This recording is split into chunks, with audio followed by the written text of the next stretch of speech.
Hey guys, today we're going to build some shocks, and we're going to answer some of the questions that we always get asked on how to fill them, and just basic pointers on what to do and how to make your shocks last a little bit longer. So these are brand new shocks, and I've gone ahead and put the bottom C-clip on the shaft to hold our pistons. And the pistons we selected are the number ones that the kit recommends us to use. Usually the smaller the number, the more friction you get, so a little bit slower rebound and a little bit slower compression rate. Bigger the number, bigger the hole, so it's a little bit less friction there. You can also adjust that with shock oil, but we're going to go ahead and start at the bottom. And then you go ahead and put the piston on the shaft, and you're just going to slide your C-clip on there. Grab your pliers, put the flat end of the pliers on the shaft first, and gently squeeze. Once you feel it lock in, it's good, another good one because it didn't lock in. And now the clip's on, and your piston's attached to your shaft. So now that our pistons are all assembled on our shaft, we're going to assemble the cartridge on the bottom. Most kits, they tell you can go ahead and just put it in the O-rings. They may tell you to put a little bit of shock oil on them. I usually like to use a product, either Losi has their shock O-ring grease, or Team Associated actually makes stuff called green slime. What it does is you coat the O-rings in it. It doesn't let any of the oil seep out as much, and it protects the dirt from going into the body so that you don't get contaminated oil, and it makes the shocks a little bit more consistent. So the way you apply this is actually just make sure your fingers are semi-clean. I know mine are a little bit dirty, but squirt a little bit on there. I squeeze my fingers together like that. Grab the O-ring and just apply it so that it's pretty liberal on there. And then you put it in there. Wipe the excess off. And then the kit calls us to put a spacer in between. I usually put a little bit on the spacer as well. And you know what? There's never too much because you can always wipe it off. And these are your shocks. You're going to want them to last a good amount of time. And there's enough on my fingers, we can probably do the O-ring one more time. So now our O-rings are done. And I just wipe the rest of my finger on there to make sure we got a good amount on there. And then we can go ahead and screw the shock bottom on. Now with the shock bottom, you probably want to install it just a little bit loose. And the reason is that when you tighten it up, it's going to squish the O-rings and it'll make it harder to push the shaft through. Most people don't take an account for is when you push a shaft through, these threads are pretty sharp. So you're going to want it a bit loose to let the thread slide through so you don't have any ripping going on. Once your shaft's done and in, you can go ahead and snug up the bottom. For the next step, we're going to have to also throw the upper O-ring onto the shock body because these shocks don't have bladders in them. And what I like to do is I'll put just a drop of oil on the top. Got to make sure it's open first, of course. And then you just put a drop of oil on top. Spread it around your finger and carefully take your O-ring and roll it on. Just make sure, because usually these shocks have a groove at the bottom, which if you look and you push the O-ring down, it goes snugly into the groove.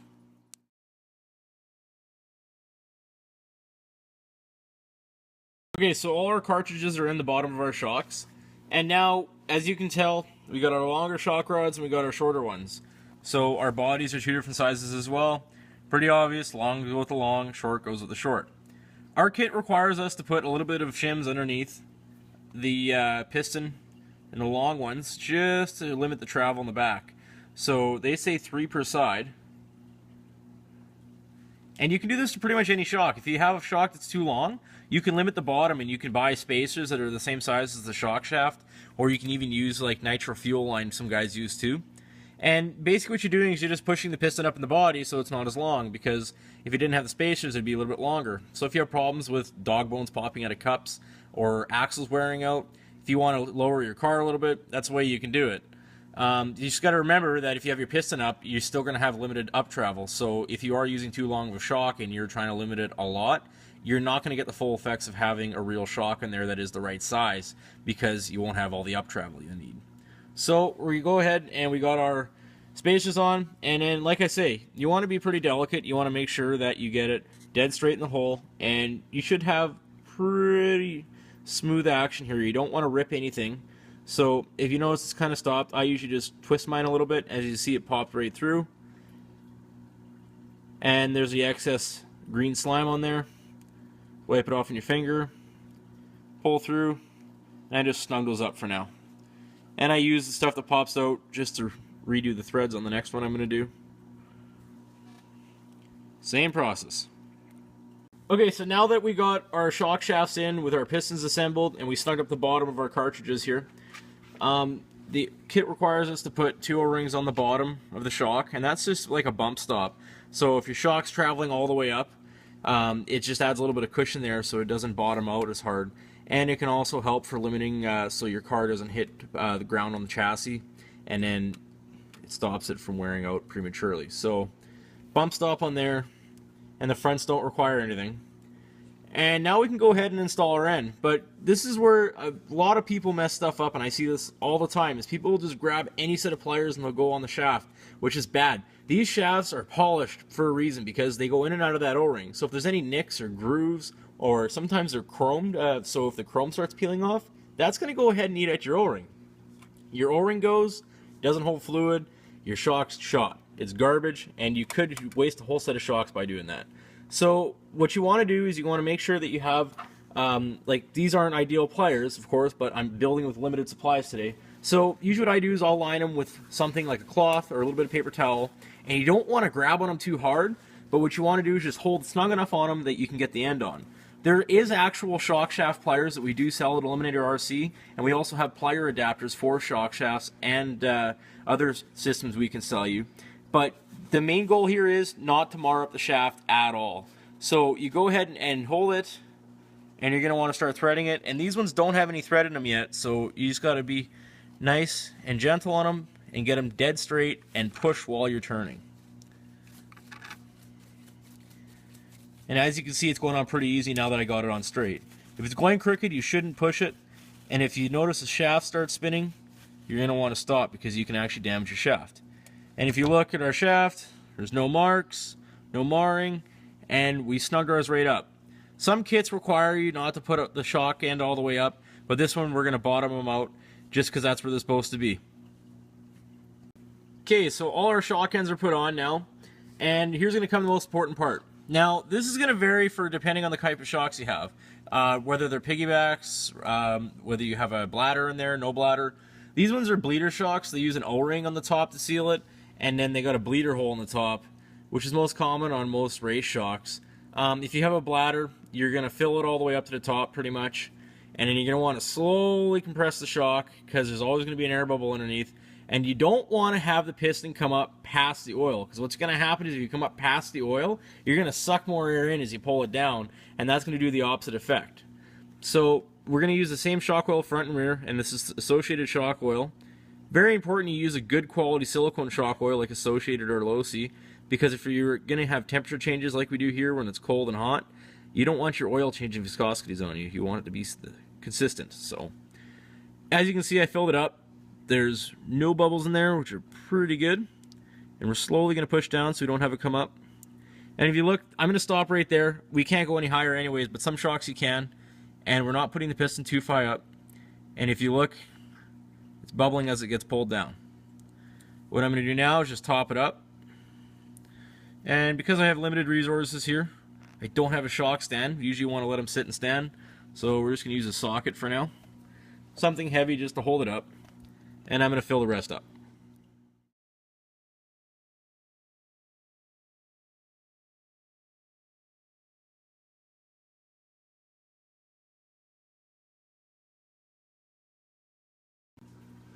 Alright, so our shocks are sitting so all the oil comes to the top, and this could take a couple minutes. So we're going to go ahead and prep our caps. And again, big thing with anything you do is you're going to make sure you deburr everything, because the cleaner it looks, the easier it is to maintain, the better it works. If you look, there's a little bit of flashing on these screw holes, so I'm just going to take a knife and just clean that off.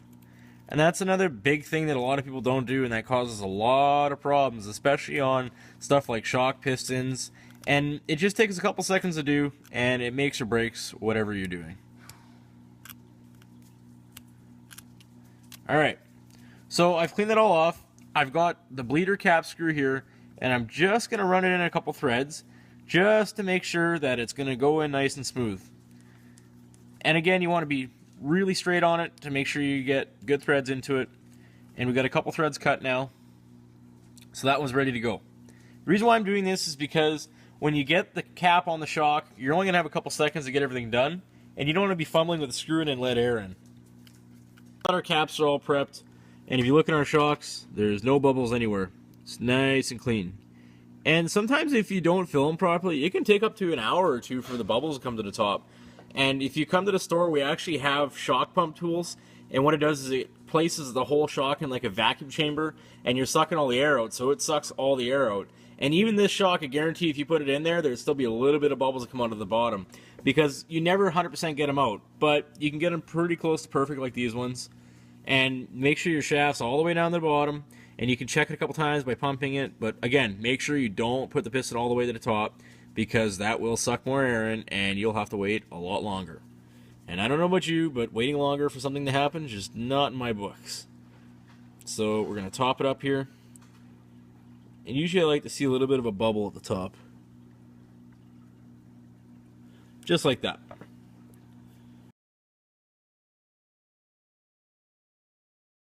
So now we're going to take our cap, make sure that we're going to screw it on nice and square. And you shouldn't have to force it on. Should go on nice. Okay. And while you're at it, you can tighten the bottom one too a little bit. Now that they're on, we're going to slowly compress this. And because this is a bleeder cap, we're going to do it this way. If you had a shock bladder, which is a little rubber piece that goes in the top, what you do is you fill it till it's at the top. You're going to put the shock bladder inside the cap. You're going to screw your cap on 1 or 2 threads, and then you're going to do this step here that we're doing. With a bladder shock, usually you stop about there, and then you hold it while you screw the cap on, and you'll see the excess oil come out. Oil is what you want to see. If you don't see any oil, you don't have enough in there, what you're going to get is air when you start pumping it up and down and cycling it. So we're going to keep going nice and slow. And we're at the top. So we don't have any oil coming out. So I'm just going to put a little bit more in there because I'm not happy with that. I don't want any air in there.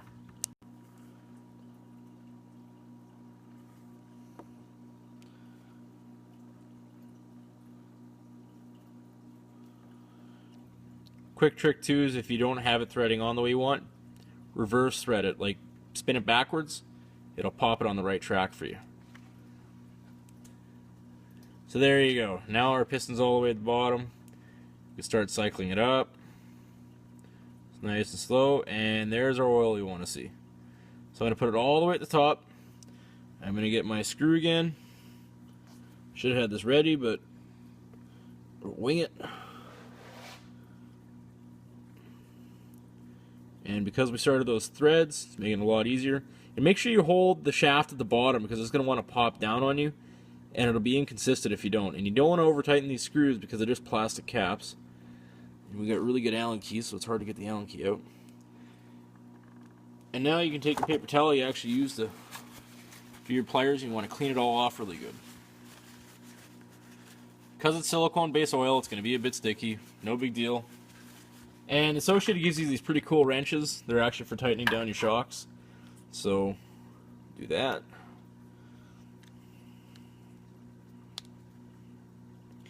Just make sure your cap's nice and snug now. And we'll give the bottom one a good snug too. So now, you don't hear any air in there whatsoever. And it's nice and consistent. You push it in, rebounds a little bit. You can set up your shocks like that too. And that's perfect. So we got one down, we've got a couple more to go. Alright, so all our shocks are filled. And another point is, if you guys have the Energy piggyback shocks, and you're filling them up the exact same way, up until when you put the cap on, you're going to fully compress it, the Energy shock, and then you're going to flip it upside down really fast, and you're going to have your reservoir. And you're going to fill your reservoir with a little bit of oil, like maybe a millimeter or two at the bottom, and they give you a little foam piece in some of them. The foam piece is then put in with the center taken out, and you push it down with an Allen key, and then you're going to fill it up to the top, and then what you do is you screw on the reservoir cap on the Energy reservoir, and then after you screw on that cap and all the oil is out, and you've got to make sure you keep your shock rod down the whole time while you're doing this. Once it's all tight, you flip it upside down and pull your shock rod down slowly. That's how you fill an Energy shock, just for you guys that wanted to know. So now that our shocks are done here, we have our threaded adjusters, and we also have these O-rings. A lot of people I see will just put an O-ring on top, or they put the O-ring on the bottom. No, what these O-rings are for is to stop them from vibrating up and down while you're driving.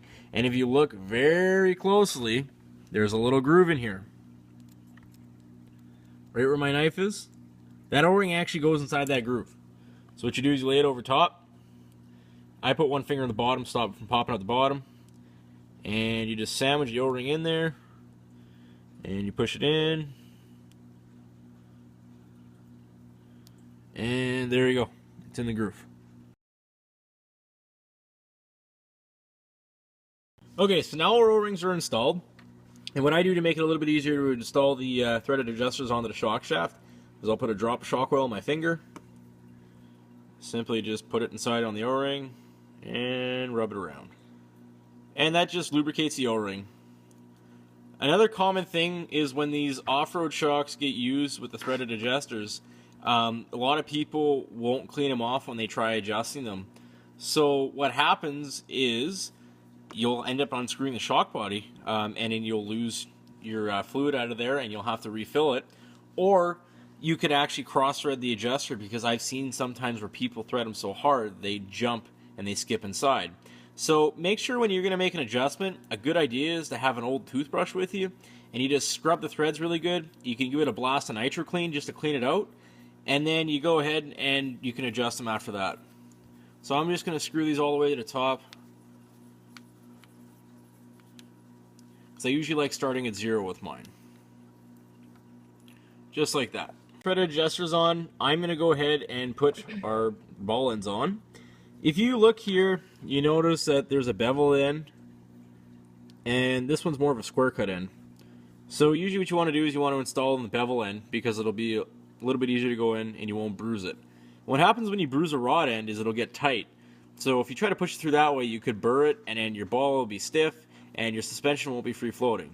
Sometimes, depending on the kit and everything like that, you may actually have to boil these in boiling water, or have a cup of boiling water and dip it in for a couple seconds.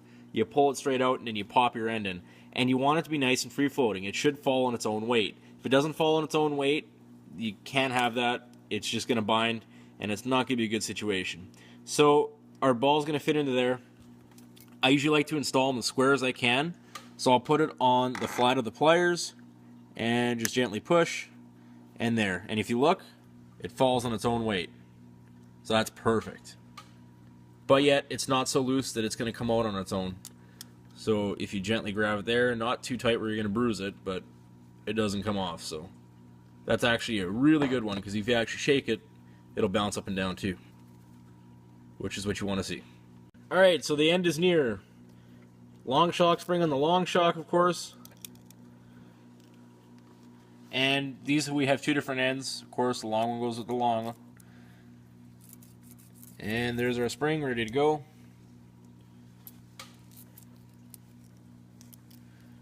Spring cup has a slot in it.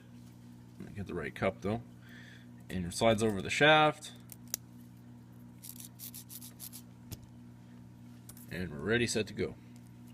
Okay, so our shocks are all built, and they're actually really nice, silky smooth, and you don't hear any squishy air in there, which is perfect. All you hear is the spring. So, for a quick tip, when you're adjusting a threaded shock, you're going to want to make sure that they are pretty dead on. Because what happens is if you put more pressure on one weight, the car will have what's called tweak. So you'll put more downforce on one wheel than the other, and that'll upset the car in cornering and jumping. Don't believe me? Try it. Adjust one of your shocks, and you'll see. When you race touring car, you'll understand. We actually have little boards that you balance the car on, and you actually measure it like a real race car where they measure the four corners. You do the exact same thing. What I usually do for adjusting threaded shocks is I will take a clip from a non-threaded shock, and I use that for my spacing. So if I know I got to go down, and I have a couple clips with me, make sure both shocks are the same. Because if you had to count the amount of threads you do, you'd be sitting there counting for a while. And just put the clip in until it fits, or if you have a set of calipers with you. The other way you can do it too is just putting it on, snug it up, and you pull it off, but it's usually a little bit tight then. So now it's adjusted, just fits in there, and we can adjust our other front one the same. And this is just going to keep it balanced so that your car isn't upset in the corners, and it really makes a huge difference.